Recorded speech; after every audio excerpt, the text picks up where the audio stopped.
వాసుదేవం కంసచాణూరమర్దనం దేవకీ పరమానందం కృష్ణం వందే జగద్గురుం. శ్రీమద్విఖ్యాతిలతాక్రామిత రోదోంతరాళ కమనీయ మహాజీమూతతులితదేహ శ్యామల రుచిజాల రామచంద్ర నృపాల.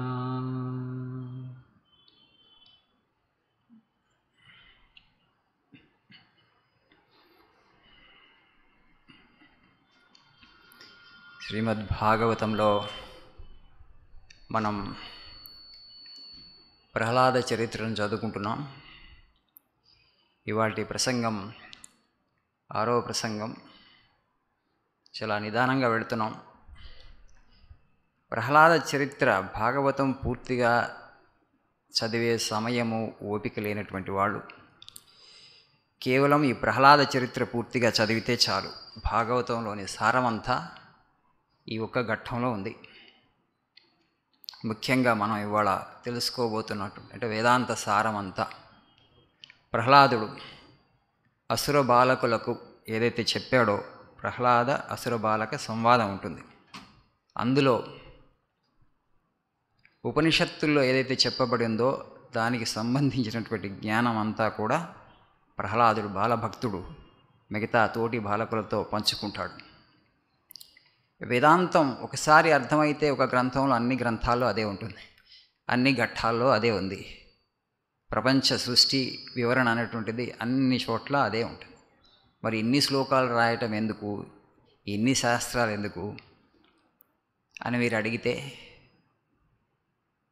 ఒక పుస్తకంలో చిన్న పుస్తకంలో 5 పేజీల్లో 4 పేజీల్లో మొత్తం చెప్పేయచ్చు, ఇంకేం లేదు. ఇంకా మనం ఒకసారి చదివేసి దాన్ని పక్కన పెట్టేస్తాం, ఇంకా మళ్ళీ చదవం, ముట్టుకోం. అందుకని మన వాళ్ళు చెప్పిందే మళ్ళీ చెప్పారు. ఎందుకంటే ఈ ఆధ్యాత్మిక జ్ఞానానికి సంబంధించినటువంటి విషయాలు మనసుకి అంత తొందరగా హత్తుకోవు. ఎందుకంటే ఈ ప్రాపంచిక సంస్కారాలు అనేటువంటివి మన మనస్సులో బలంగా పాదుకొని ఉన్నాయి. గత జన్మల నుంచి వచ్చింది కొంత, మనం ఈ జన్మలో చేసుకుంది కొంత, అది ఇది కలిసి. కాబట్టి దైవీ సంస్కారం అనేటువంటిది మనస్సు మనం ఎంత ప్రయత్నించినా భగవంతుడి వైపుకి వెళ్ళమని అంత తొందరగా అది వెళ్ళదు, మొరాయిస్తూనే ఉంటుంది. ప్రాపంచిక సంస్కారాలు చాలా ప్రబలంగా ఏర్పడి ఉండటం వలన అందుకని ఈ కథాశ్రవణం కానీ ఆధ్యాత్మిక గ్రంథ పఠనం కానీ సాధనలో భాగంగా నిరంతరం చేయమంటారు. చెప్పిన విషయమే మళ్ళీ చెప్తున్నారు, చెప్పిన విషయమే మళ్ళీ చెప్తున్నారు. అయినా అలానే మళ్ళీ చదువుతూ పోతూ ఉంటే మెల్లగా క్రమేపీ కాలక్రమంలో ఈ దైవ సంస్కారం అన్నటువంటి ప్రబలంగా మనస్సులో నాటుకున్నప్పుడు అప్పుడు అప్రయత్నపూర్వకంగా మనస్సు భగవంతుడి వైపుకే వెళుతూ ఉంటుంది. ఎందుకంటే ఈ సంస్కారం మిగతా సంస్కారాలని త్రొక్కిపెట్టి ఇది ప్రబలంగా గాఢంగా అక్కడ వేళ్ళూనుకుంది కాబట్టి దానికి సమయం పడుతుంది అంతే. మనం గత ప్రసంగంలో ఎక్కడి వరకు తెలుసుకున్నామంటే, శోధింపంబడే రక్షోనాథ వేయేటికిన్ గాథల్ మాధవ సేముషీతరణి సాంగత్యంబునగాక దుర్మేధన్ దాటగవచ్చునే. ప్రహ్లాదుడు ఈ విషయం చెప్తారు ఆ పద్యం ద్వారా. ఆ పద్యం మనం చదువుకున్నాం. ఇంకెందుకు, ఎన్ని విషయాలు ఎందుకు నాన్నగారు, ఏమి నేర్చుకున్నావురా నువ్వు గురువుల దగ్గర అంటే, మళ్ళీ చెప్పటం ఎందుకు, భగవంతుడి యొక్క కథలను వినటము చదవటం వాటిని బుద్ధికి హత్తుకోనేటట్లు చేసుకోవటం వలన దాన్ని పడవగా తీసుకొని మాత్రమే ఈ భయంకరమైనటువంటి సంసార సముద్రాన్ని దాటగలము, ఇక వేరే మార్గమే లేదు అని చెప్తాడు ప్రహ్లాదుడు. ఎప్పుడైతే మళ్ళీ గాథల్ సేముషీతరణి అంటే మాధవ సేముషీతరణి అన్నాడో, మాధవుడు అన్నాడో, వెంటనే హిరణ్యకశిపుడు చిర్రెత్తుకొచ్చింది.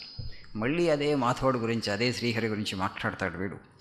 ఎంతసేపు మీ చిన్ననాన్ని మీ పినతండ్రి చంపినవాడురా, అది మన కుల శత్రువు, ఆయన మన కులానికి ఆయన విరోధి, నువ్వు విరోధి కథల గురించి మాట్లాడుతావు, విరోధి నామాన్ని జపిస్తూ ఉంటావు, విరోధి యొక్క గొప్పతనాన్ని చెప్తూ ఉంటావు, నా కడుపున బుట్టి అని చెప్పి ఎప్పుడు విరోధికి బంటులాగా భజన చేస్తున్నావు అని చెప్పి హిరణ్యకశిపుడు బాధపడుతూ ఉంటాడు.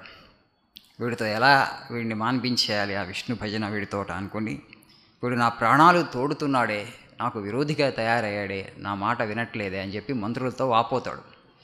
ఇలాంటి వాడు ఎట్లా పుట్టాడు నా కుటుంబంలో అని చెప్పి ఇంకా లాభం లేదనుకొని విసిగిపోయి చెప్పి ఏ విషయాలైతే తాను వినటానికి ఇష్టపడట్లేదో, ఎవరి నామాన్నైతే తన కుమారుడు ఉచ్చరించకూడదనుకున్నాడో, తన ఆజ్ఞను ధిక్కరించి తనకు వ్యతిరేకంగా, తన సంకల్పానికి వ్యతిరేకంగా ఆ విష్ణువు యొక్క భజనే నిరంతరం చేయటం వల్ల ప్రహ్లాదుడి మీద తీవ్ర విరోధాన్ని పెంచుకుంటాడు హిరణ్యకశిపుడు.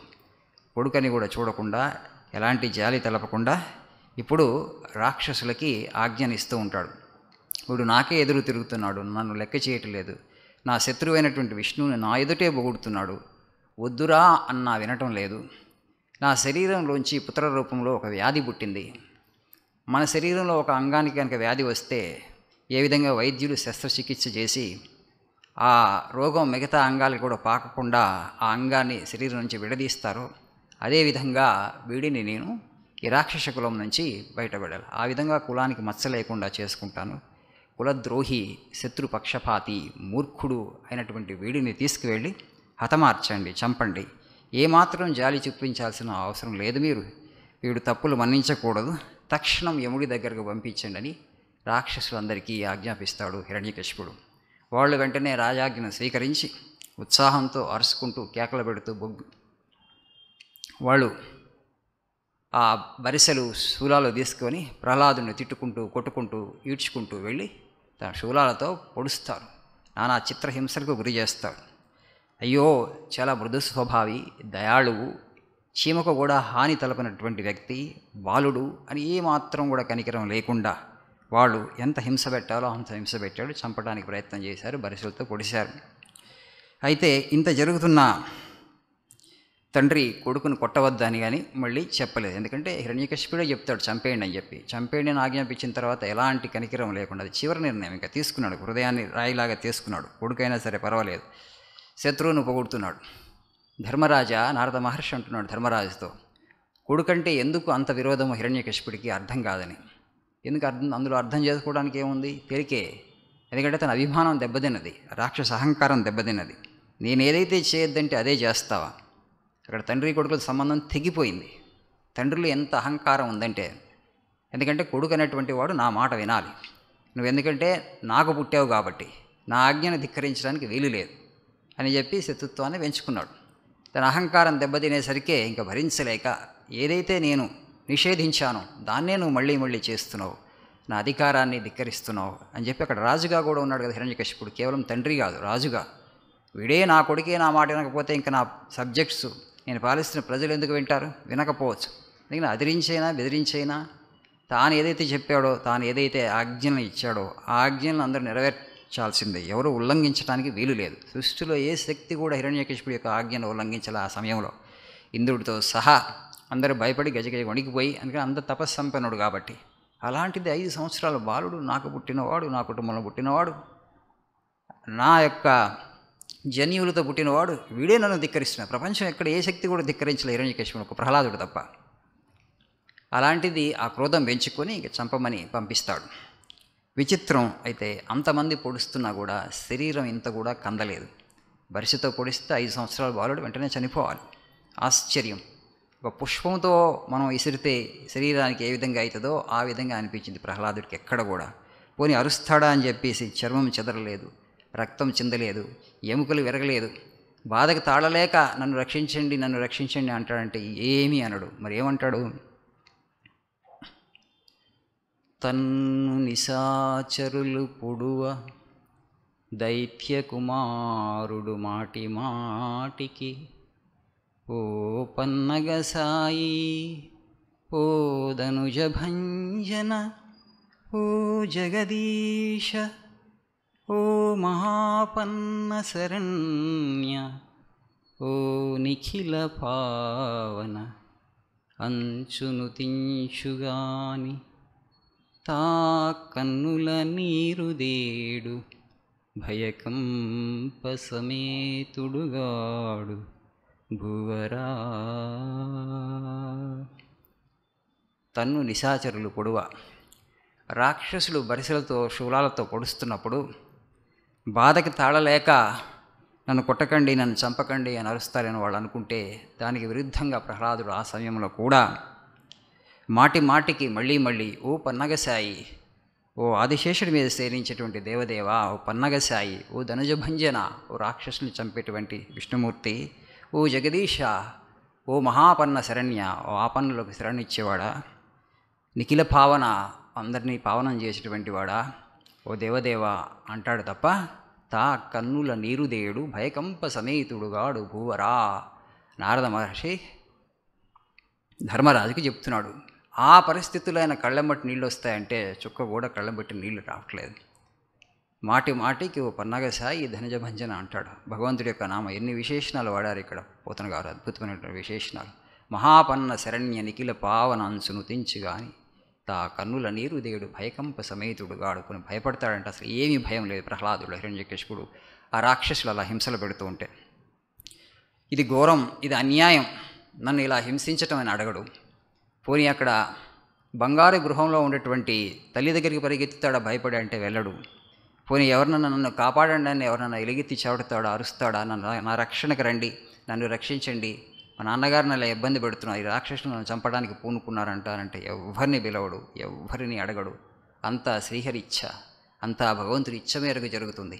ఆ శరీరాన్ని రక్షించుకోవాలన్నటువంటి కోరిక కూడా ప్రహ్లాదుడికి లేదు. ఎందుకంటే శరీరాన్ని దాటి ఆత్మస్వరూపం ఉన్నాడు కాబట్టి శరీరం ఉన్నా పోయినా ఒకటే. అది వీళ్ళకి అర్థం కావట్లేదు రాక్షసులకి. కానీ ఆయన అద్వైత స్థితిలో ఉన్నాడు కాబట్టి ఆయనకి ఎలాంటి అంటే ప్రతికూలత, ప్రతిఘటన అంటే తనను తాను రక్షించుకోవాలనే సంకల్పం కూడా లేదు. ఆ ప్రయత్నం, చిరు ప్రయత్నం కూడా చేయలేదు. హరి ఆజ్ఞ లేనిది ఆకు అల్లాడదు, ఈశ్వర ఇచ్ఛ లేనిది చీమ గుట్టదు.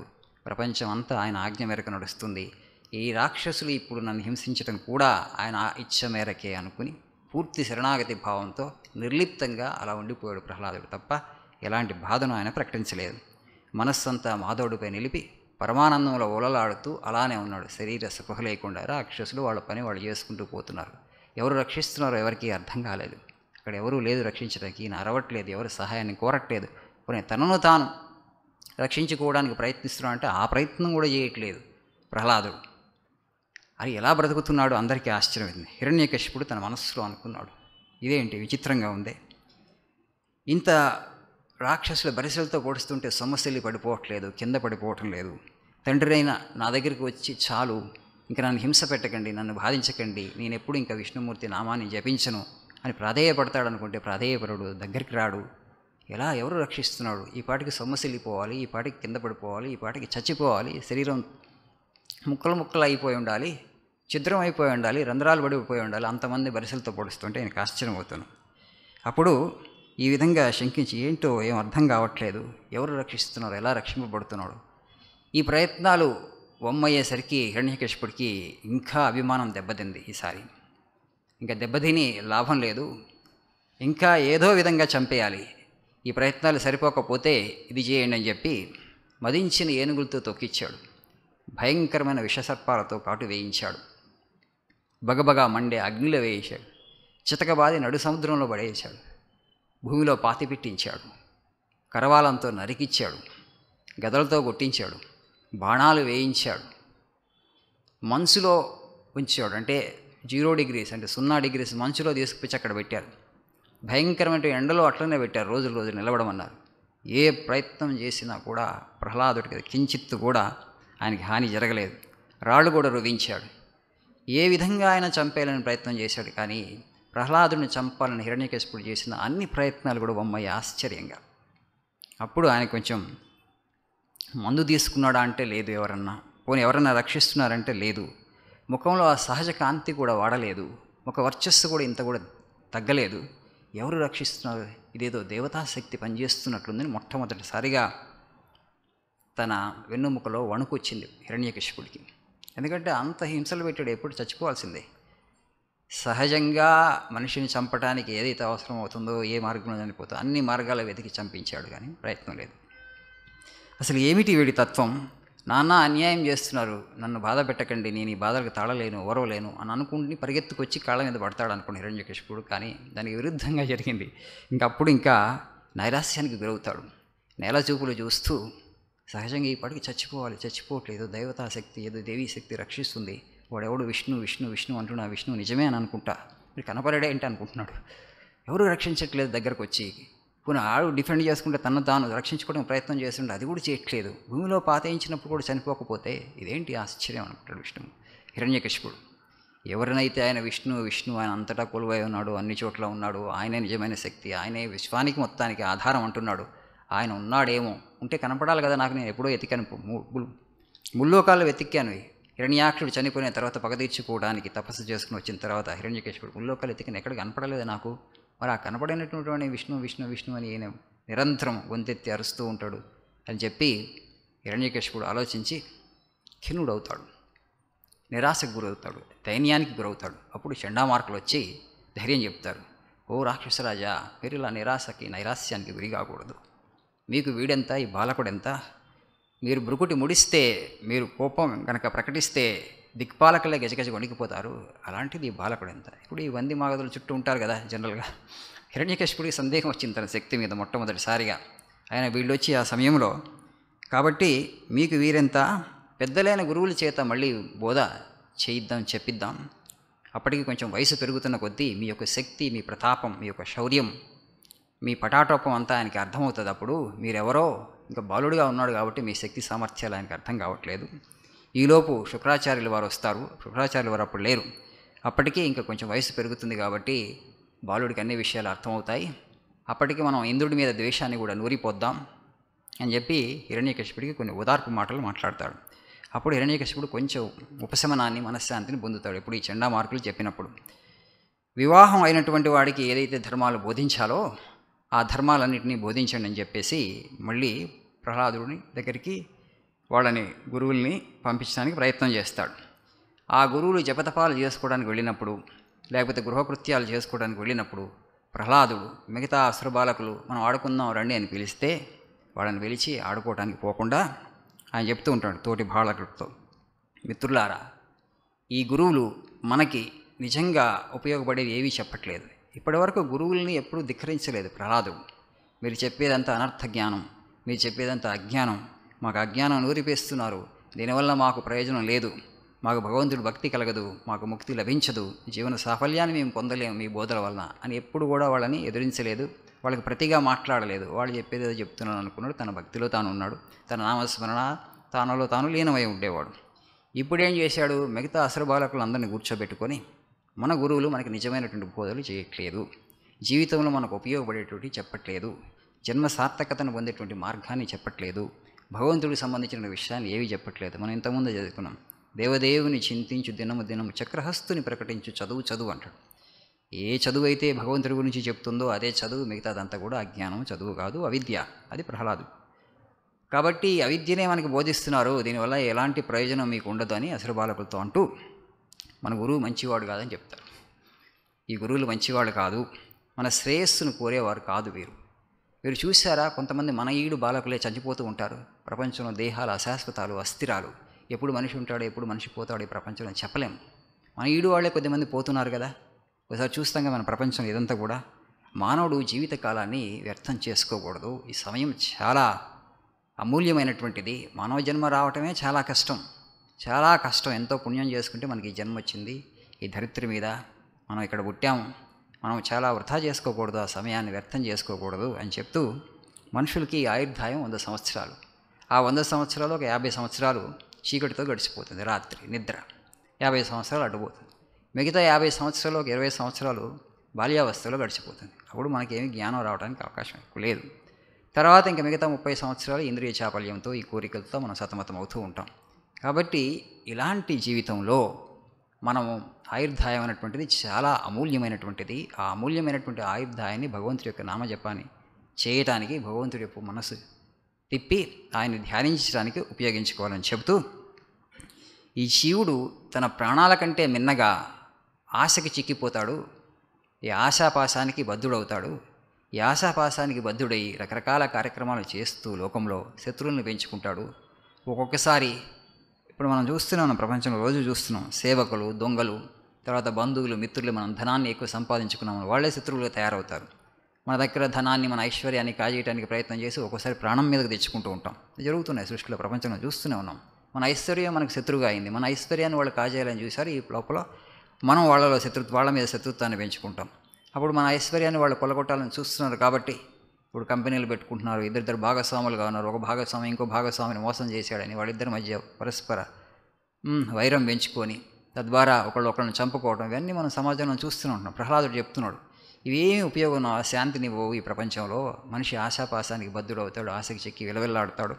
తర్వాత మళ్ళీ కుటుంబాన్ని ఏర్పరచుకున్న తర్వాత భార్య, భర్త, పిల్లలు, బంధువులు, స్నేహితులు, ఈ విధంగా అనేకమైనటువంటి పాశాల్లో బంధితుడు అవుతూ ఉంటాడు. తర్వాత ఆస్తులు, పాస్తులు, వాహనాలు, ధనము, ఇవన్నీ కూడా బంధాన్ని పెంచుతూ ఉంటాయి. ఈ విధంగా కర్మబంధంలో చిక్కుకుపోతూ ఉంటాడు తనకు తెలియకుండానే. చిన్న పురుగు ఏ విధంగా సాలెపురుగు నిర్మించినటువంటి గూటిలో చిక్కుకొని విలవిలలాడిపోతూ ఉంటుంది. మనం అప్పుడప్పుడు చూస్తూ ఉంటాం. ఈ దోమలు కూడా అప్పుడప్పుడు సాలెపురుగు యొక్క నిర్మించిన గూడులో చిక్కుకొని అది విలవల కొట్టుకుంటూ ఉంటుంది బయటికి రావడానికి. ఆ విధంగా ఈ బంధాలన్నీ ఏర్పరచుకొని మనిషి వీటి నుంచి బయటపడలేక విలవల కొట్టుకుంటూ ఉంటాడు ఈ సంసారంలో అని చెప్తూ తాను చేసినటువంటి కర్మ ఫలితాలను అనుభవిస్తూ ఉంటాడు. ముక్తి అనేటువంటిది ఆయనకి ఎక్కడ కూడా గోచరించదు. ముక్తి కోసం ప్రయత్నం చేయడు. నేను వేరు, ఇతరులు వేరు అనే భేద దృష్టితో ఉంటాడు. ఇంకా అశాంతిని పొందుతూ ఉంటాడు తప్ప ఈ సంసారంలో ఎక్కడ కూడా ఆ మనిషికి శాంతి అనేటువంటిది లభించుతూ ఉండదు. కాబట్టి ఈ భాగవత ధర్మం ఏదైతే ఉందో, ఈ భగవంతుడిని ఉపాసించేటువంటి ధర్మం ఏదైతే ఉందో అది చిన్నప్పటి నుంచే చేయాలి. మనం ఈ వయసులో నుంచే చేయాలి అని చెప్పు. కౌమారే ఆచరేత్ ప్రాజ్ఞో ధర్మాన్ భాగవతానీహ అని చెప్తూ, మనిషి జన్మ అధ్రువం, అశాశ్వతం. అందుకని ఈ వయసులోంచే, బాల్య దశలోంచే మనం భగవంతుడి మీద భక్తిని పెంచుకోవాలి, జ్ఞాన వైరాగ్యాల కోసం పాటుపడాలి అని చెప్తూ ఉంటాడు. సో ఎందుకంటే కష్టాలు కోరకుండా వచ్చినట్లు సుఖాలు కూడా కోరకుండా వస్తాయి మనిషికి. దానికోసం మనం ప్రయత్నం చేయక్కర్లేదు సుఖం కోసం అంటున్నాడు. ఒక అద్భుతమైనటువంటి శ్లోకం ఉంది భాగవతంలో.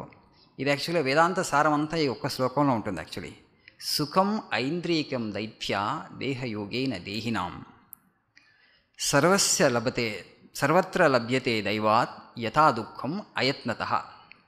సుఖం ఐంద్రికం, ఏదో ఇంద్రియ తృప్తి ఏదైతే ఉందో, కళ్ళతో మనం చూస్తూ ఉంటాం, చెవులతో వింటూ ఉంటాం, చక్కటి సంగీతాన్ని వినాలని కోరుకుంటాం, కళ్ళతో చక్కటి విషయాల్ని, వస్తువుని చూడాలని అనుకుంటాం, ప్రపంచాన్ని చూడాలనుకుంటాం. అది అందరూ చూస్తూనే ఉన్నారు. అందరికీ ఆ మాత్రం ఏదైతే సుఖం వస్తుందో, ఇంద్రియ సుఖం, అది ఆటోమేటిక్గా మనం ప్రయత్నం చేయకుండానే వస్తుంది.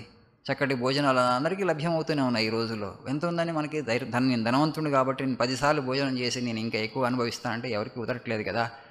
కాకుండా ఇంకా మనం చూసుకుంటే ఇంకా పేదవాళ్ళు అనేటువంటి వాళ్ళు ఎవరైతే కాయకష్టం చేసుకున్నటువంటి వాళ్ళకే ఆకలి బ్రహ్మాండంగా ఉంటుంది కాబట్టి అది షడ్రూపేతమైనటువంటి భోజనం కాకపోయినా వాళ్ళ యొక్క రసాస్వాదన ఎక్కువగా ఉంది. వివేకానంద స్వామీజీ అంటారు ఒక మాట, no man eats with the same gusto as a famish dog or wolf. ఒక కుక్కను చూడండి, మనం ఒక్కసారి దానికి అన్నం పెడదాం, కొంచెం ఆ అన్నం పెట్టినప్పుడు దానికి కాస్త మనం అక్కడ మాంసాహారం పెట్టితే ఎంత ఆసక్తితో తింటూ ఉంటుందంటే దాని యొక్క మొత్తం అంటే ఆనందం దాంట్లోనే ఉంది, పరమానందాన్ని పొందుతూ ఉంటుంది. సో ఏ మనిషి కూడా ఒక భోజనాన్ని ఆ విధంగా ఒక కుక్క తిన్నట్టుగా తినలేము మనం. అంతా మనకి రసాస్వాదన చేయలేము, రాదు మనకి. ఎందుకంటే మనకి ఇంక వేరే ఉన్నాయిగా ఆనందాలు అందించేటువంటి, అవి ఎక్కువ, జంతువులు ఇంకెక్కువ. ఇంద్రియ సుఖం కోసం ఈ శరీరం నిర్మింపబడలేదు. మానవ దేహం వేరే ప్రయోజనానికి ఉద్దేశింపబడింది. ఒకవేళ ఇంద్రియ సుఖమే జీవిత పరమార్థం అయితే మనం కుక్కగానో పిల్లిగానో పుడితే సరిపోతుంది. మనం ఏదైతే ఇంద్రియ సుఖాలను కోరుకుంటున్నామో అక్కడికన్నా ఇంక ఎక్కువ, ఎన్నో స్థాయిలు ఎక్కువ అవి ఇంద్రియ సుఖాన్ని జంతువులు పొందుతూ ఉంటాయి. కాబట్టి జంతు దేహాలు సరిపోతాయి. మానవ దేహం వచ్చిందంటే వేరే ప్రయోజనం కోసం, వేరే ఉద్దేశంతో వచ్చింది అని చెప్పి సుఖం ఐంద్రికం దైత్య దేహయోగేన దేహినాం. దేహం వచ్చిన ప్రతి జీవికి కూడా ఇంద్రియ సుఖాలు ఎంత లభించాలో లభిస్తూ ఉంటాయి, ప్రయత్నం చేయకుండానే లభిస్తూ ఉంటాయి. సర్వత్ర లభ్యతే దైవాత్, అందుకని వాటి కోసం ప్రయత్నం చేయాల్సిన అవసరం లేదంటాడు. కాబట్టి యథా దుఃఖం అయత్నతః, మనం దుఃఖాన్ని ఎవరూ కోరుకోము, అందరం సుఖాన్ని కోరుకుంటాం. కానీ దుఃఖాన్ని కోరుకోకపోయినా అందరికీ అసమాన స్థాయిలో దుఃఖం వస్తూనే ఉంది. అందుకని సుఖాన్ని కోరుకోకూడదు, దుఃఖాన్ని ఎట్లాగూ కోరుకోము. సుఖాన్ని కూడా కోరుకోవాల్సిన అవసరం లేదు. రావాల్సిన సుఖం దేహం వచ్చినప్పుడు ఇంద్రియ సుఖాలు రావాల్సిన వస్తూనే ఉంటాయి అంటాడు. అందుకని మనిషి చేసే ప్రతి ప్రయత్నం కూడా ఈ ప్రపంచంలో వ్యర్థమే, ఒక్క భగవంతుడిని పొందాలంటున్న ప్రయత్నం తప్ప అంటాడు ప్రహ్లాద్. మనకి ఇప్పుడు మన రీసెంట్ హిస్టరీలో మనం ఎవరన్నా అలాంటి ప్రయత్నం చేసి ఉంటే రామకృష్ణ పరమహంసుల వారు పుట్టినప్పటి నుంచి ఒకే ప్రయత్నంలో ఉన్నారు ఆయన. 5వ సంవత్సరం నుంచి వేరే ప్రయత్నమే లేదు, ఇంకా వేరే లక్ష్యం ఇటు ఏది కూడా ఆయన్ని డిస్ట్రాక్ట్ చేయలేదు. మానవ జన్మ లక్ష్యం భగవంతుని పొందటం, మరి ఉపాధి కూడుగుడ్డ ఆయన ప్రొవైడ్ చేస్తాడు, ఆయన ప్రయత్నం చేశాడు దానికోసం లేదు. కుటుంబ జీవితం గడిపి కూడా వివాహం అయినప్పటికీ కూడా రామకృష్ణ పరమహంసుల వారు కనీస అవసరాలు భగవంతుడు సమకూరుస్తాడు మనిషికి. కానీ మనకి నమ్మకం లేదు కాబట్టి, భగవంతుడు అంటే మనకి ఆ కోరిక లేదు కాబట్టి, ఆయన తెలుసుకోవాలన్నటువంటి కుతూహలం లేదు కాబట్టి, మనం ఆ ప్రయత్నం లేదు కాబట్టి, ఎలా నేను జీవించాలన్నటువంటి దాంతోనే మనిషి తన పూర్తి శక్తులని ఈ దిశగానే ఒడ్డుతున్నాడు. పూర్తి శక్తిని దీనికే కేంద్రీకరిస్తున్నాడు, దీనికే ఆయన పూర్తిగా వెచ్చిస్తున్నాడు. చూడండి, అది అవసరం లేదంటున్నాడు ప్రహ్లాదుడు ఇక్కడ. అవసరమే లేదు, ఆ ప్రయత్నంలో ఉండాల్సిన అవసరం లేదు. నీకు రావాల్సినటువంటి ఇంద్రియ సుఖాలు నువ్వు ప్రయత్నం చేయకుండానే వస్తాయి. దుఃఖం కూడా రావాల్సినంత మోతాదులో ఈ ప్రపంచంలో వచ్చావు దేహంతో కాబట్టి వస్తూనే ఉంటుంది, నువ్వు దాన్ని నివారించలేవు అంటాడు. సుఖం కోసం అందుకని ప్రయత్నం అవసరం లేదు, నువ్వు ప్రయత్నం అంతా భగవంతుని చేరటానికి పొందటానికి పెట్టు, దానికోసం నీకు ఈ ఉపకరణం వచ్చింది, ఈ జీవితం వచ్చింది అంటున్న ప్రహ్లాదుడు. కానీ ఆ విధంగా చూస్తే ప్రహ్లాదుడు ఏదైతే చెప్పాడో దాన్ని ఇప్పుడు ఆచరించదగిన మనకి ఆధునిక యుగంలో రామకృష్ణ పరమహంసల వారు, రమణ మహర్షి అట్లాంటి వాళ్ళు కనపడతారు. దేహాన్ని నిలుపుకోవడానికి వాళ్ళు ఏం ప్రయత్నం చేయలేదు. దాని ప్రారంభం ఉన్నంతకాలం దేహం ఎప్పటివరకు నిలబడాలో అది నిలబడిందా. దానికి ఎవరు ఆహారాన్ని సమకూర్చారంటే భగవంతుడే సమకూరుస్తాడు ఆయన. ఇప్పుడు చూడండి, మనకి చీమలకి దోమలకి కూడా ఆయన ఆహారాన్ని సమకూరుస్తున్నాడు. కానీ మనిషికి ఎంత అంటే అభద్రతాభావం మనం ఈ రోజుల్లో చూస్తే 20 సంవత్సరాలు నానా యాతనలు పడి, ఆపసోపాలు పడి, ఎగ్జాములు పరీక్షలు రాసి పిల్లలు ఎంత ఒత్తిడికి గురై చివరికి సాధించింది ఏంటంటే 2 పూటల భోజనం, 2 జతల బట్టలు, చిన్న వసతి తల మీదకి.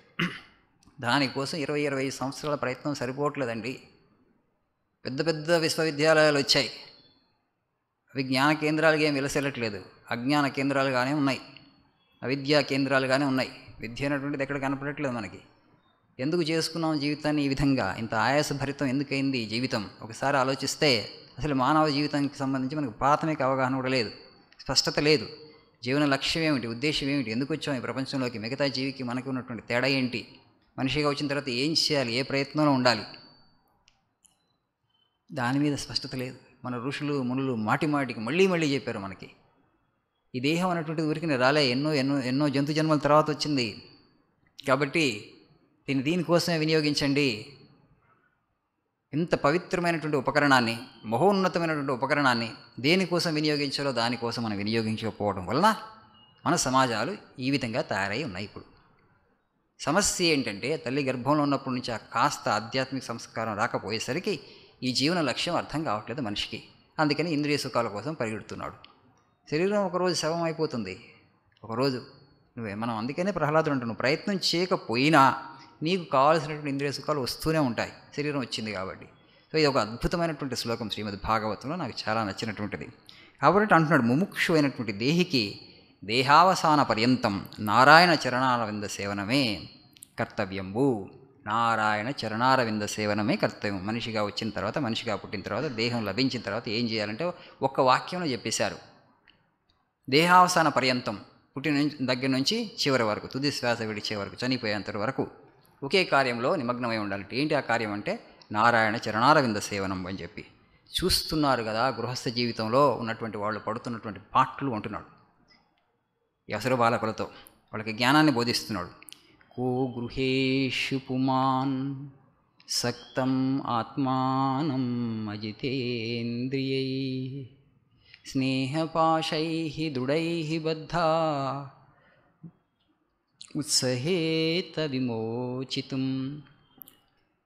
కో గృహై పుమాన్, గృహస్థ జీవితంలో ఉన్నటువంటి వాళ్ళ ఒక బాధలు చూడంటున్నాడు.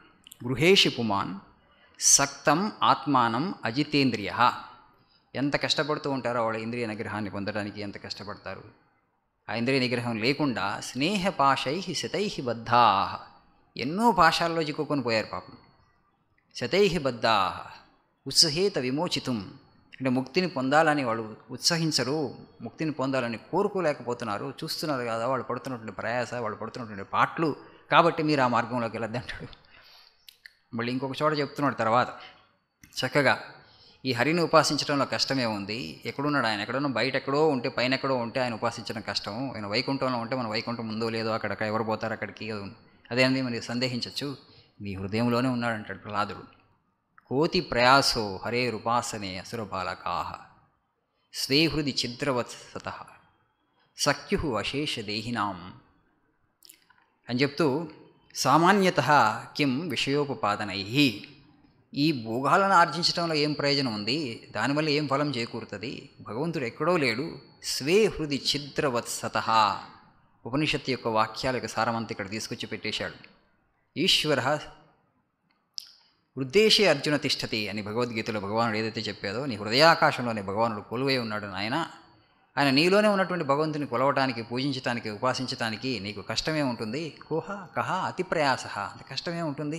సరే మాకుంది, మాకు కాస్త ఆధ్యాత్మిక జ్ఞానం కలిగింది, మేము భగవంతుడి భక్తులు అవ్వాలనుకుంటున్నాం, భగవంతుడి యొక్క ఉపాసన చేయాలనుకుంటున్నాం, శరణాగతి చేయాలనుకుంటున్నాం, కానీ అది చాలా కష్టమే అని అనుకుంటారేమో. అలాంటి కష్టమేమి లేదు, భగవంతుడు మనకు అతి సమీపంలోనే ఉన్నాడు, మన హృదయంలోనే ఉన్నాడు అని చెప్తూ అంటున్నాడు.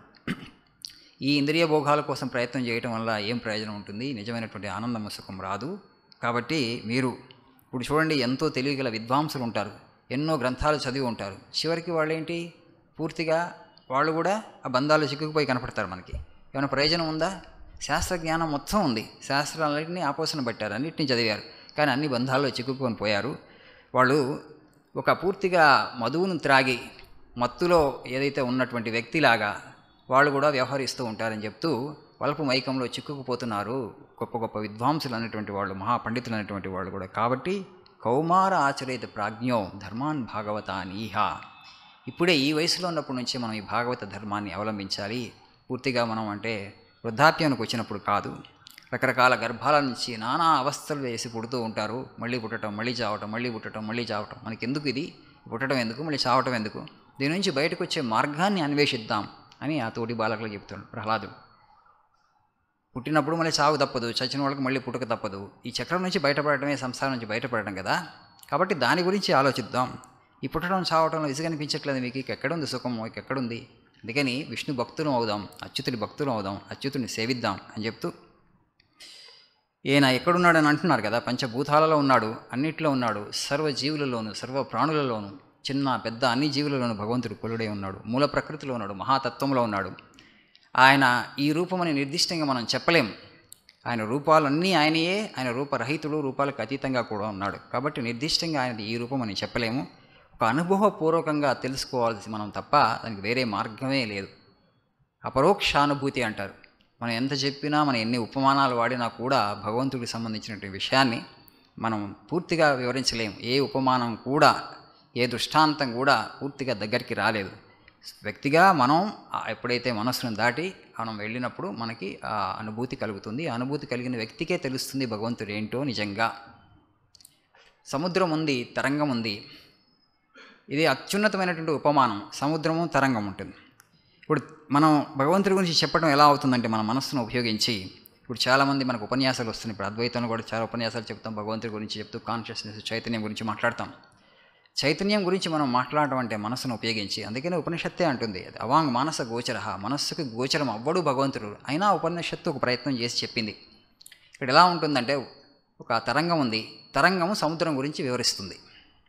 తరంగం సముద్రం గురించి పూర్తిగా వివరించగలదా? తరంగానికి సముద్రం గురించి పూర్తిగా తెలుస్తుందా? తెలియదు. సముద్రం అనంతం. సముద్ర గర్భంలో ఏమున్నాయో తరంగం ఎప్పుడు పైన ఉంటుంది. ఆ పైన ఉన్నటువంటి తరంగానికి సముద్రం లోతుల్లో ఏముందో, సముద్రం యొక్క పూర్తి శక్తి ఎంతో, సముద్రం యొక్క విస్తారం ఎంతో తెలిసే అవకాశం లేదు. పోని తరంగానికి సముద్రం గురించి ఏమీ తెలియదని అనుకుందామా? అనుకోలేము. ఎందుకంటే తరంగము సముద్రం వేరు కాదు కాబట్టి. తరంగానికి సముద్రం గురించి కొద్దిగా అవగాహన కలిగే అవకాశం ఉంది. పూర్తిగా తరంగానికి సముద్రం గురించి ఏమీ తెలియదని కాదు, ఎందుకంటే సముద్రంలో భాగమే కాబట్టి. సముద్రానికి విడిపడి, సముద్రానికి వేరుగా తరంగం ఎప్పుడూ ఉండలేదు కాబట్టి. అని చెప్పి తరంగం సముద్రం గురించి పూర్తిగా వివరించగలదా అంటే వివరించలేదు, చెప్పలేదు. తరంగం యొక్క మేధస్సుకి, తరంగానికి అందదు సముద్రం. అదేవిధంగా మన మనస్సుతో నుంచి ఉపయోగించి ఇప్పుడు భగవంతుడి గురించి మాట్లాడుకుంటున్నాం. ఆయన అన్ని చోట్ల ఉన్నాడు, ఆయన సర్వాంతర్యామి, ఆయన భవిష్యత్తులో ఉన్నాడు, భూతకాలంలో ఉన్నాడు, ఇప్పుడు ఉన్నాడు. ఏదైనా మనం పెంచుకోవచ్చు, మన మనసుకు అందినంత తోచినంత చెప్పుకోవచ్చు. కానీ మనం ఎంత చెప్పుకున్నా కూడా అది భగవంతుడికి ఒక గీత గీసి ఇంతవరకే భగవంతుడు అని చెప్పలేదు. ఎందుకంటే మన బుద్ధికి అందదు పూర్తిగా. ఎందుకంటే ఆయన బుద్ధికి అవతల ఆయన ఉన్నాడు, ఆయనకి బుద్ధి తెలుస్తుంది, బుద్ధికి ఆయన శక్తిని సమకూరుస్తున్నాడు. ఆయన వల్ల బుద్ధి ప్రకాశిస్తుంది, బుద్ధి మాట్లాడగలుగుతుంది, బుద్ధి కొంచెం అవగాహన చేసుకోగలుగుతుంది. కాబట్టి సముద్రానికి తరంగం గురించి పూర్తిగా తెలుస్తుంది. కాబట్టి తరంగానికి సముద్రం గురించి పూర్తిగా తెలిసేటువంటి అవకాశం లేదు. అయినప్పటికీ కూడా తరంగానికి భగవంతుడు సముద్రం గురించి మాట్లాడే హక్కు ఉంటుంది. ఆ హక్కును ఉపయోగించుకొని మనం మాట్లాడుకుంటున్నాం. నేను చెప్తున్నాను, మీరు వింటున్నారు. భగవంతుడి గురించి మనసుకి తోచినంత మనం మాట్లాడుకుంటాం. ఎన్నో విషయాల గురించి మాట్లాడుకుంటున్నాం, ప్రాపంచిక విషయాల గురించి. వాటి వల్ల ఎలాంటి ప్రయోజనం లేదు. కాబట్టి భగవంతుడి గురించి చర్చించుకుందాం. తచ్చింతనం తత్కథనం భగవద్గీతలో చెప్తుంది, యోగ వాసిష్ఠాలు చెప్తుంది. నా భక్తులు అటువంటి వాళ్ళు నిరంతరం నా గురించి చర్చించుకుంటూ ఉంటారని. రామకృష్ణ పరమహంసలు వారు ఏం చేసేవారు, ఆయన దక్షిణేశ్వరంలో ఆయన సాధనలంతా అయిపోయినాక వీకెండ్స్లో ఆదివారం శనివారం కలకత్తా నగరం నుంచి వాళ్ళు వెళ్తూ ఉండి వాళ్ళు అక్కడ కూర్చునేటువంటి వాళ్ళు. మనకి కథామృతం అంతా అదే కదా, ఆ సంభాషణల సంవాదాలే మనకి కథామృత రూపంలో వచ్చాయి. వాళ్ళ సంసారంలో ఉండి పాపం వాళ్ళు నానా యాతనలు పడి దుఃఖానికి గురై వేదనకి గురై వాడు ఉపశమనానికి అక్కడికి వచ్చేవాడు దక్షిణేశ్వరికి. వచ్చినప్పుడు ఆయన భగవంతుని ఉపాసించండి, భగవంతుని నామ జపాన్ని చేయండి. కలియుగానికి నారదీయ భక్తి, ఆ నారదీయ భక్తి గురించి ఇప్పుడు ప్రహ్లాదుడు చెప్పబోతున్నాడు. నారదీయ భక్తి చాలా సులభమైనటువంటిది, శ్రేయస్కరమైనటువంటిది. మీరు ఆ బరువులు బాధ్యతలు మోస్తూ వాటిని నిర్వహిస్తూ మధ్యలో ఒకసారి భగవంతుని నామాన్ని జపించండి చాలు. ఆయన అనుగ్రహం కలిగితే చాలు, మీరు ఈ సంసారం నుంచి బయటపడతారు. ఆయన సులభ ప్రసన్నుడు. అందులో ఈ కలియుగంలో మనం ఎన్ని కష్టాలు పడుతున్నాం, ఎన్ని బాధలు పడుతున్నామో, ఎంత దుఃఖానికి గురై ఉన్నామో భగవంతుడికి తెలుసు. కాబట్టి భగవంతుడి యొక్క అవ్యాజమైనటువంటి అనుకంప మన అందరి మీద ఉంది. కేవలం కొంచెం అటువైపు తిరిగి చిరు ప్రయత్నం చేసినా చాలు, ఆయన అనుగ్రహానికి మనం పాత్రలం అవుతాం అని చెప్పి రామకృష్ణ వారు చెప్పినటువంటి ఒక అద్భుతమైన మాట ఏంటంటే, మనం భగవంతుడి దిశగా ఒక అడుగు వేస్తే ఆయన మన వైపు 10 అడుగులు వేస్తాడంటారు. 10 అడుగులు మన వైపు వేస్తాడు భగవంతుడు. ఆయన చాలా అల్పసంతోషి. మనకు అక్కడ భాగవతంలో కుచేలోపాఖ్యానంలో కూడా వస్తుంది. ఆ కుచేలుడి భార్య చెప్తుంది, స్మరతః పాదకమలం ఆత్మానమపి యచ్చతి కిమ్ను అర్థకామేన. కుచేలుణ్ణి కృష్ణుణ్ణి సంపద అడగడానికి పొమ్మని పంపిస్తూ ఆయన గనక స్మరిస్తే స్మరతః పాదకమలం ఆత్మానమపి యచ్చతి, తను తాను సమర్పించుకుంటాడు భగవంతుడు. అంత అల్ప సంతోషంట. అప్పుడు ఈ కలియుగంలో ఇంకా ఎక్కువ. అలాంటి భగవంతుడు సంపదలు అడిగితే ఇవ్వడా, తప్పకుండా ఇస్తాడు వీళ్ళంటది ఆయన. నేనేం భక్తి జ్ఞాన వైరాగ్యాలను అడిగితే ఆయన వెంటనే ఇవ్వకపోవచ్చేమో, కానీ సంపదలో ఆయనకి తృణప్రాయం, అవి గడ్డితో సమానం. పంపించి కృష్ణుడి గురించి చెప్తూ ఆయన లక్ష్మీ భర్త కాబట్టి సంపదలను అడిగితే వెంటనే ఇచ్చేస్తాడు. మిగతా ఇవి అడిగితే భక్తి అడిగితే ఇవ్వకపోవచ్చు, పరాభక్తి ఇవ్వకపోవచ్చు అని చెప్తుంది. అక్కడ ఆమె మాట చెప్పినట్టు ఒక అద్భుతమైన మాట, స్మరతః పాదకమలం ఆత్మానమపి యచ్చతి. భగవంతుడు ఎంత సులభ ప్రసన్నుడు, ఆయన ఎంత అల్ప సంతోషం అంటే ఆయన స్మరిస్తే చాలు తనను తాను సమర్పించుకుంటాడంట. మనకు నమ్మకం లేదు, విశ్వాసం లేదు, కానీ అది సమస్య. సో ఆ విధంగా ప్రహ్లాదు ఇక్కడ చెప్తున్నాడు. అందుకని ఈ సత్వరజస్తమో గుణాలతో కూడినటువంటి ప్రకృతికి అవతలగా భగవంతుడు ఉన్నాడు. అనుభవించదగ్గ వస్తువు ఆయనే, అనుభవిస్తున్నవాడు ఆయనే, అంతా ఆయనే. మళ్ళీ ఇక్కడ అద్వైతం గురించి చెప్తున్నాడు. అస్పష్టమైనటువంటి రూపం కలిగి ఉంటాడు అని పూర్తిగా వేదాంత జ్ఞానాన్ని ఇక్కడ గుదిగుచ్చి ఉంది ప్రహ్లాద చరిత్రంలో అని చెప్తే, ఈ కారణం వలన సర్వజీవుల పట్ల, ఎందుకంటే అన్నిట్లో ఉన్నాడు కాబట్టి, అన్నిట్లో ఆయన ఉనికి ఉంది కాబట్టి, అన్ని జీవుల పట్ల దయాదాక్షిణ్యాలు కలిగి ఉండాలి. ఇందాక ఎవరో చిన్న వీడియో పీస్ చూస్తున్నాను, ఎవరిదో వెజిటేరియన్ నాన్ వెజిటేరియన్ గురించి ఎవరో చెప్తున్నారు. ఎవరో అడుగుతున్నారు మన అమాయకంగా, మనం మాంసాహారం తినకపోతే మనకి మాంసకృత్తులు ఎలా లభిస్తాయని. వెంటనే ఆయన అన్నారు, ఏనుగుకి ఎక్కడి నుంచి వస్తున్నాయి మాంసకృత్తులు, అదేం మాంసం తిందే, ఇప్పుడు అన్నిటికీ పెద్ద జంతువు అని చెప్పి. సో ఒక్కొక్కసారి మనం చాలా తెలివైన ప్రశ్న వేసాం అనుకుంటాం, చాలా లాజికల్గా అడిగాం అనుకుంటాం. అక్కడ చూడండి, అతి పెద్ద జంతువులు ఒంటె కానీ ఏనుగు కానీ అయ్యే మాంసం తినట్లేదు, మరి వాటికి మాంసకృత్తులు ఎక్కడి నుంచి వస్తున్నాయి, ఎద్దులు కానీ. సో అంటే నువ్వు తినాలనుకుంటే తిను, అది వేరే విషయం. బట్ అక్కడ కానీ నేను తెలివైన ప్రశ్న వేశాను, మాంసకృత్తులు ఎలా వస్తాయి మాంసం తినకపోతే అంటే, అది కుదరదు, ప్రోటీన్ సోర్స్ ఎక్కడ ఉంటుందని చెప్పేసి. అది ఇక్కడ మనం వెజిటేరియన్ నాన్ వెజ్ గురించి మాట్లాడుకోవట్లేదు, ఇప్పుడు మన ప్రసంగం వేరు. సో దయాదాక్షిణ్యాలు కలిగి ఉండమని చెప్తున్నాడు ప్రతి జీవి పట్ల. అలా ఉన్నప్పుడు ఏమవుతుందంటే భగవంతుడు సంతృప్తి పడతాడంట, ఆయన సంతృష్టి చెందుతాడు. ఆయన సంతృష్టి చెందినప్పుడు ఆయన కృప అనుగ్రహం మన మీద కలుగుతుంది. భగవంతుడి యొక్క అనుగ్రహానికి పాత్రుడైనప్పుడు మనకి ధర్మ అర్థ కామతో పాటుగా మనకి మోక్షం కూడా కరతలామలకం అవుతుందంటున్న ప్రహ్లాదుడు. ఆయన అనుగ్రహాన్ని ప్రాప్తించుకోవడమే మనం చేయాల్సింది. ఆయన అనుగ్రహాన్ని ప్రాప్తించుకోవడానికి సర్వజీవుల పట్ల కరుణ, దయ, జాలి కలిగి ఉండటం చాలా చాలా చాలా ముఖ్యం. గౌతమ బుద్ధుడు కూడా దీని గురించే చాలా చెప్పాడు. ఆయన ఎందుకంత కరుణని, అంత దయని ఆయన ప్రకటించాడు, పాటించాడు. అన్ని జీవుల్లో భగవంతుడు కనపడ్డాడు కాబట్టి, అన్ని జీవుల్లో భగవంతుడి యొక్క ఉనికిని చూశారు కాబట్టి, అన్ని జీవులు శరీరాన్ని ధరించిన ప్రతి జీవి కూడా బంధంలో చిక్కుకుందని తెలిసినప్పుడు మోక్షగామి అయినటువంటి వాడు మహానుకంపని ప్రదర్శిస్తాడు. శిబి చక్రవర్తి, జీముత వాహనుడు, మన చరిత్రలో మనకి అద్భుతమైనటువంటి వ్యక్తిత్వాలు మనం ఏదైతే చూస్తామో, అద్భుతమైనటువంటి త్యాగాన్ని ప్రదర్శించినటువంటి వాళ్ళు, అంత త్యాగాన్ని ఎలా ప్రదర్శించగలిగారంటే ప్రతి జీవి అంటే దేహాన్ని ధరించిన ప్రతి జీవి బంధంలో చిక్కుకుందని తెలిసారు కాబట్టి వాటి యొక్క దుఃఖాన్ని వాళ్ళు తమ దుఃఖంగా చేసుకొని జీముత వాహనుడు ఒక పాము కోసం తన శరీరాన్ని త్యజించడానికి సిద్ధపడతాడు. శిబి చక్రవర్తి మనకు తెలుసు, ఒక పావురం కోసం తన శరీరాన్ని త్యజించడానికి సిద్ధపడతాడు, పావురం ఆకలి తీర్చడానికి. అంత దయాళులు, అంత అనుకంప. దదీచి మహర్షి తన శరీరాన్ని ఇస్తాడు దేవతలకి, వాళ్ళు వజ్రాయుధం తయారు చేసుకోవడానికి, వాళ్ళ రక్షణ కోరుకుంటున్నది.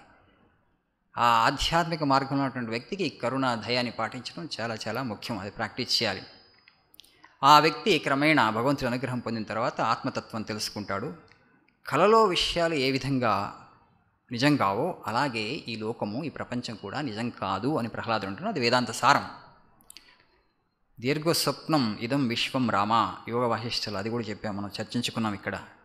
వశిష్ఠ మహర్షి రాముడికి చెప్తున్నాడు, ఈ ప్రపంచం అంతా దీర్ఘస్వప్నం నాయన, నువ్వు జాగ్రత్త స్థితే నిజం అనుకుంటున్నావు, రాత్రిపూట జరిగేటువంటి కళ, సుషుప్తి, గాఢ నిద్ర స్థితులను నువ్వు మర్చిపోతున్నావు అని వేదాంతం చెప్తుంది.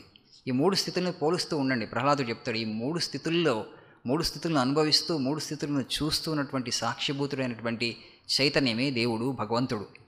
ఇప్పుడు జాగ్రత్త స్థితిలో కూడా అక్కడ సాక్షిభూతంగా భగవంతుడు ఉన్నాడు. మనం రాత్రిపూట నిద్రపోయినప్పుడు, మన కళలు కంటున్నప్పుడు కూడా అక్కడ సాక్షిగా భగవంతుడే ఉన్నాడు. గాఢ నిద్రలో ఉన్నప్పుడు, మనసు ప్రశాంతంగా ఉన్నప్పుడు, మనసు నిశ్చలంగా ఉన్నప్పుడు కూడా ఆ నిశ్చలమైనటువంటి మనసును అనుభవిస్తూ చూస్తూ భగవంతుడే ఉన్నాడు. కాబట్టి ఈ 3 అవస్థాత్రయం అంటారు, జాగ్రత్త, స్వప్న, సుషుప్తి. ఈ అవస్థాత్రయాలను దర్శిస్తున్నటువంటి వ్యక్తి, ఈ అవస్థాత్రయాలను అనుభవిస్తున్నటువంటి వ్యక్తి, ఈ అవస్థాత్రయాలను చూస్తున్నటువంటి వ్యక్తి భగవంతుడే ఆత్మ. అయితే మనం జాగ్రత్త స్థితే నిజమైనటువంటి స్థితి అని చెప్పి జాగ్రత్త స్థితి కోసమే బ్రతుకుతున్నాం. జాగ్రత్త స్థితిలో ఉన్నటువంటి అనుభవాలు అనుకుంటున్నాం.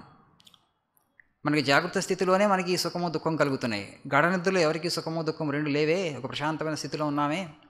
కళలో జరిగే దాని గురించి ఎందుకు ఈ కళ వచ్చింది నాకనే ఇప్పుడు అడగమే. అదేవిధంగా ఈ ప్రపంచం కూడా ఒక కళ. కాబట్టి ఈ ప్రపంచంలో విషయాలను కూడా మనం అంత తీవ్రంగా తీసుకోవాల్సిన అవసరం లేదు.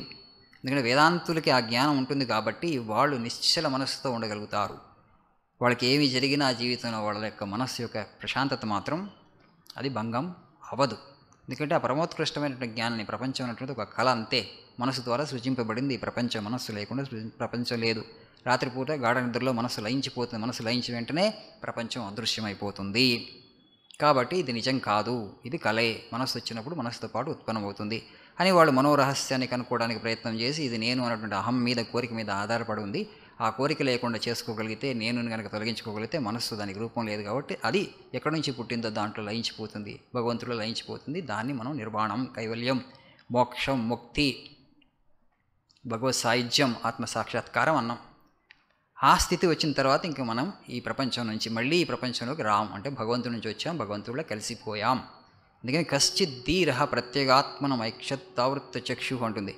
దానికి మనం అంతర్ముఖులం అవ్వాలి. ఈ అంతర్ముఖ జీవితమే నిజమైనటువంటి జీవితం అని చెప్తూ మనకి ఉపనిషత్తులు కూడా దానికి శక్తి కావాలి.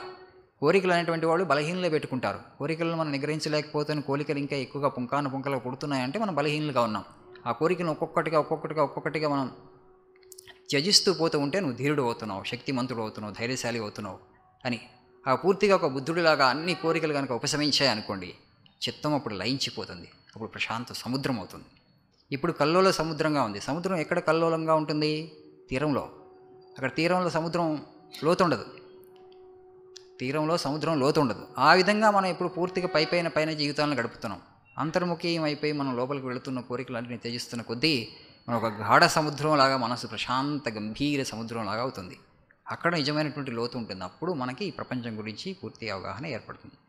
సో ఆ విధంగా ప్రహ్లాదుడు ఈ ప్రపంచం అనేటువంటిది జాగృత స్థితి కూడా కలైనయ్యా, రాత్రి కలకి పగలో మనం చూస్తున్న ప్రపంచానికి పెద్ద తేడా లేదని చెప్తూ, పూర్వం నరనారాయణులు ఈ భూమి మీద అవతరించినప్పుడు ఈ జ్ఞానాన్ని, ఈ వేదాంత జ్ఞానాన్ని, ఈ ఆత్మతత్వాన్ని నారద మహర్షికి ఉపదేశించాడు. ఆ నారద మహర్షి ఈ తత్వాన్ని బోధించారు. నారద మహర్షికి అక్కడ చాలా చక్కటి విషయాన్ని చెప్తున్న ప్రహ్లాదుడు, హరిభక్తుల పాద పరాగంతో పవిత్రులైనటువంటి మనస్కులు, నిరాడంబరులు, ఏకాగ్ర చిత్తులు, పరతత్వం తెలిసినటువంటి వాళ్ళకి తప్ప ఈ వేదాంత విజ్ఞానం అనేటువంటిది వేరే వాళ్ళకి ఈ భక్తితత్వం అనేటువంటిది అర్థం కాదని చెప్తున్నాడు. సరే, పూర్వం నాకు ఆయన మళ్ళీ తర్వాత అది ఉపదేశించారని చెప్తున్నాడు. ఆయన ద్వారానే నేను ఈ జ్ఞానాన్ని నేర్చుకున్నాను, ఈ జ్ఞానాన్ని మీరు నేర్చుకోండి. ఈ జ్ఞానాన్ని, ఈ నారదీయ భక్తితత్వం ఏదైతే ఉందో, రామకృష్ణ పరమహంసరావు మళ్ళీ దీని గురించి చెప్తూ ఉండేవాళ్ళు కదా, ఈ నారదీయ భక్తితత్వాన్ని కనుక తెలుసుకుంటే, ప్రహ్లాదుడు చెప్తున్నాడు తోటి బాలకులకి, మీకు ముక్తి కలుగుతుంది, భగవత్ సాయుధ్యం లభిస్తుంది అని చెప్పినప్పుడు రాక్షస బాలురు ఆశ్చర్యపోతారు. అవును, మనందరం చిన్నప్పుడు ఇక్కడే పుట్టి మనం ఇదే అంతఃపురం చుట్టూ పుట్టి మనం ఆడుకుంటున్నాము. మనకి చెండా మార్కులే మనకు విద్య నేర్పేవాళ్ళుగా మనకు గురువులుగా ఉన్నారు. నీకెక్కడి నుంచి వచ్చింది ఈ జ్ఞానం, ఎలా అబ్బింది, నువ్వు ఎప్పుడు నేర్చుకున్నావు నారదుడి దగ్గర నుంచి, మనతో మాతో పాటు కలిసే ఉన్నావు కదా ఇక్కడ, చెండా మార్కుల దగ్గర నుంచే కదా, నారదుడు అంటావు ఏంటి, నారదుని మేము ఎప్పుడు చూడలేదని వాళ్ళు అడుగుతూ ఉంటారు. అప్పుడు వాళ్ళు అమాయకంగా పోనీ ఎవరన్నా బయట నుంచి నారద మహర్షి రహస్యంగా వచ్చి నీకు బోధించాడంటే మన రాజు ఎలా మన యొక్క అంటే విద్యా గృహాన్ని ఎలా ఏర్పరిచాడు అంటే ఫలాక్షుడు కూడా దొరలేడు, అక్కడికి రాలేడు, శివుడు కూడా రాలేడు, ఆయన కన్ను గప్పి అలా ఏర్పరిచాడు. పోనీ మనమా బయటికి వెళ్ళగలం అంటే వెళ్ళడానికి అవకాశం లేదు. అలాంటప్పుడు మాకు లేని జ్ఞానం నీకు ఎలా వచ్చింది, నీకు ఎవరు నేర్పారు, ఏ మహానుభావుడు నీకు ఈ జ్ఞానాన్ని అందించారని చెప్పినప్పుడు అప్పుడు ప్రహ్లాదుడు చెప్తూ ఉంటారు వాళ్ళకి, పూర్వము మా తండ్రి ఉగ్రమైన తపస్సు చేసుకోవడం కోసం హిరణ్యకశిపుడు మందర పర్వతానికి వెళ్తాడు. ఆయన మందర పర్వతానికి వెళ్ళినప్పుడు మా నాన్న ఇదే అవకాశం, ఇదే అదును అని చెప్పి దేవతలందరూ వచ్చి రాక్షసుల మీద పడతారు.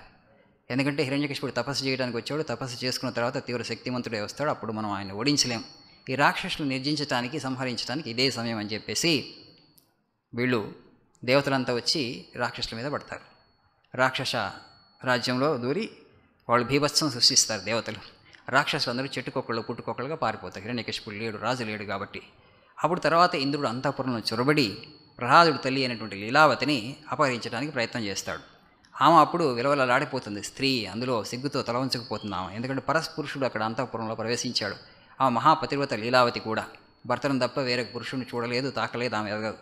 అలాంటి స్త్రీ ఆడ లక్కు ముక్కి పెట్టలాగా విలవిలలాడిపోయింది మా తల్లి ఎప్పుడైతే ఇంద్రుడు మా అంతఃపురంలో చొరబడి మా అమ్మను అపహరించడానికి ప్రయత్నించాడు అని చెప్పి. ఆ విధంగా ఆయన అపహరించి ఆయన స్వర్గలోకం తీసుకెళ్తూ ఉంటే ప్రహ్లాదుడి తల్లి లీలావతిని నారద మహర్షి అడ్డుపడతాడు. నారద మహర్షి ఎదురయ్యి అప్పుడు ఇంద్రుడితో అంటాడు, నువ్వు దేవతలకి అధీశుడివి, నువ్వు పుణ్యమూర్తివి, నీతిమంతుడివి, అలాంటివి నువ్వు నీతి బాహ్యమైనటువంటి కార్యాన్ని చేస్తున్నావు, ఒక పరస్త్రీని అపహరిస్తున్నావు, అందులో ఆమె గర్భవతి, ఇది నీకు తగదు దేవేంద్ర అని నారద మహర్షి హెచ్చరించినప్పుడు ఇంద్రుడు అంటాడు, అవును ఈమె గర్భవతి, ఈమె గర్భంలో హిరణ్యకశిపుడి యొక్క తేజస్సు ఉంది, హిరణ్యకశిపుడి యొక్క తేజస్సు ఉంది, హిరణ్యకశిపుడు అంత శక్తిమంతుడు, వీడికి పుట్టేటటువంటి ఇంకెంత మహాశక్తిమంతుడు అవుతాడు, అందుకని ఈ బిడ్డ పుట్టిన వెంటనే ఆ బిడ్డని అతను వజ్రాయుధంతో నా వజ్రాయుధంతో చంపేసి మళ్ళీ ఏమైనా తీసుకొచ్చి నేను ఇక్కడే దిగబట్టిపోతానంటాడు ఇంద్రుడు.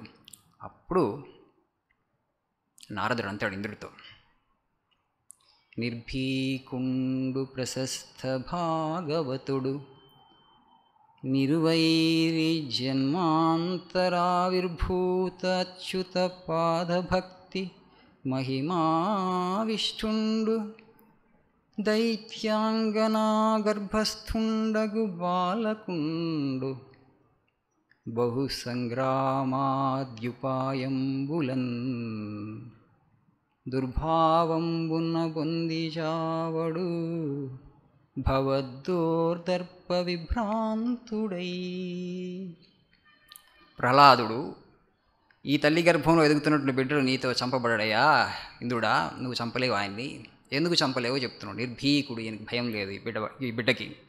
ప్రశస్త భాగవతుడు, మహాభక్తుడు, భగవంతుడి యొక్క భక్తుడు, నిర్వైరి, ఎవరితో ఆయనకి వైరం లేదు, జన్మాంతరావిర్భూత అచ్యుత పాదభక్తి మహిమావిష్ఠుండు, ఆయనకి ఎన్నో జన్మల నుంచి ఆ విష్ణు భక్తి కూడుకుంటుంది, ఆ విష్ణు భక్తిని పెంపొందించుకున్నటువంటి పిండము ఈమె గర్భంలో ఉంది.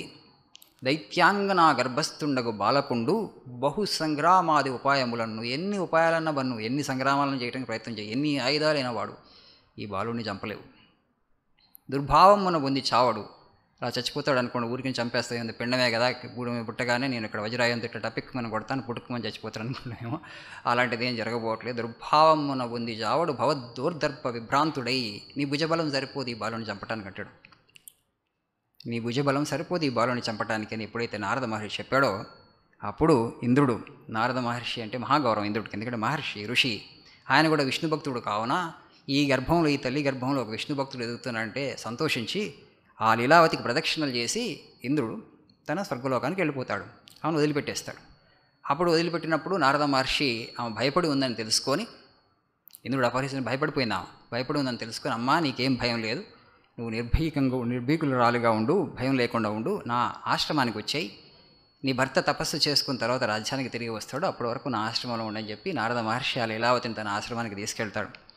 తీసుకెళ్ళి నువ్వు పరమ ప్రతివతవు, నీ కడుపులో మహాభక్తుడైనటువంటి భక్తుడు ఎదుగుతున్నాడు అని చెప్పి ఆయన అప్పుడు నీ భర్త వచ్చేంత వరకు నువ్వు నా దగ్గరే ఉండని చెప్తుంది.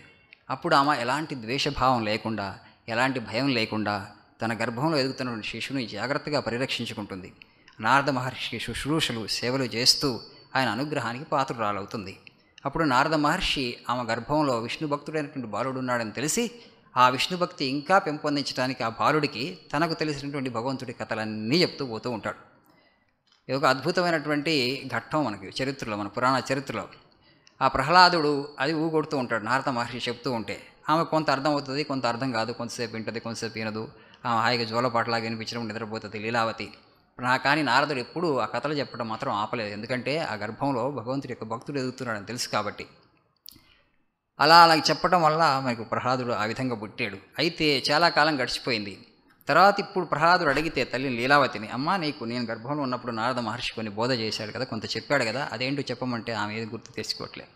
స్త్రీ అయి ఉండటం వలన ప్లస్ చాలా కాలం గడిచిపోవడం వల్ల ఆమె సంస్కారాలను ఏర్పడిన తర్వాత విన్నది, పెద్దదైనాక విన్నది కాబట్టి ఆమెకి ఆ నారద మహర్షి చేసినటువంటి బోధ అంత గట్టిగా పాదునుకోలేదు ఆమె మనస్సులో, ఆమె బుద్ధిలో.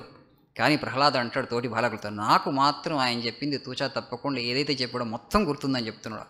ఏదైతే నాకుందో ఆ జ్ఞాపకం అదే మీకు ఇప్పుడు చెప్తున్నాను. ఆ జ్ఞానాన్ని మీకు ఇవ్వగలగడానికి కారణం నేను అప్పటి నుంచి ఇప్పటి వరకు నాకు అలానే గుర్తుందంటే. ఇక్కడ మనం తెలుసుకోవాల్సింది ఏంటంటే the pre natural influence is so powerful.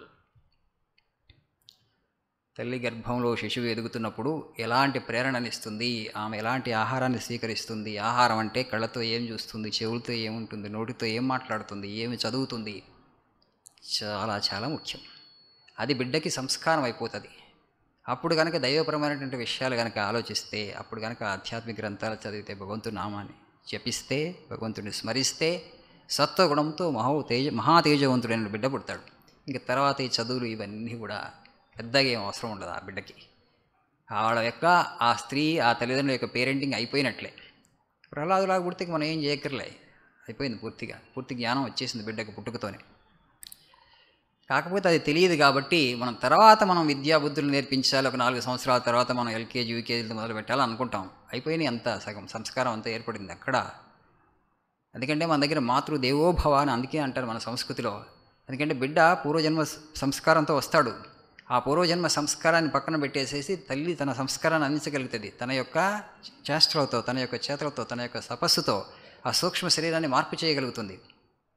అంత శక్తి ఉంటుంది. ఒక మనిషికి మాత్రమే భగవంతుడు ఈ అవకాశం ఇచ్చాడు. సరే, పూర్వజన్మ పాపపుణ్యాలను తీసుకొస్తుంది శిశువు. ఎందుకంటే మనకి రీఇన్కార్నేషన్, పునర్జన్మ. నేను ఈ జన్మలో చేసుకున్నటువంటి కర్మలను అనుసరించి నాకు గర్భం అక్కడ రాసిపెట్టుంది. నేను ఆ గర్భంలోనే ప్రవేశిస్తుంది నా ఆత్మ. ఆ గర్భంలో ప్రవేశించిన తర్వాత అది మానవ గర్భం అయితే అక్కడ తల్లి తన ఆధ్యాత్మిక సాధనల ద్వారా నేను చేసుకున్నటువంటి ఈ జన్మలో పాపాన్ని చేసుకుని ఒక రకమైనటువంటి ఒక నీచమైనటువంటి శరీరాన్ని పొందాలనుకుంటే ఈ సంస్కారాన్ని పక్కన పెట్టేసేసి ఆమె సంస్కారాన్ని నాకు అందించగలుగుతుంది. నా సూక్ష్మ శరీరాన్ని ఆమె మార్చగలుగుతుంది. కాబట్టి ప్రీనాటల్ ఇన్ఫ్లుయెన్స్ గురించి ఇంతకుముందు చాలా జాగ్రత్త పడేవాళ్ళు ఉమ్మడి కుటుంబాలు ఉన్నప్పుడు. ఇప్పుడు ఆ సంస్కారం అంతా రాను కనుమరుగై తర్వాత మనం ఆశించిన స్థాయిలో పిల్లలు ఉండలేదని తల్లిదండ్రులు ప్రేమ ఇవ్వట్లేదని పిల్లలు, అక్కడ మధ్యలో ఉన్నటువంటి ఆ ఘర్షణ ఏదైతే ఉందో తీసుకొచ్చి అప్పుడప్పుడు మా ఆశ్రమాలకు తీసుకొచ్చి మార్చండి, అబ్రకదబ్ర అని మేము మంత్రదండం ఇట్లా ఊపేసేసి వెంటనే మన బిడ్డ సంస్కారం మార్చడానికి ఉండదు. ముందే కాస్త జాగ్రత్త పడాలి. మనం ఒక 2 నిమిషాలు ధ్యానం చేసి మిగతా ప్రహ్లాద చరిత్రని వచ్చే ప్రసంగంలో చదువుకుందాం.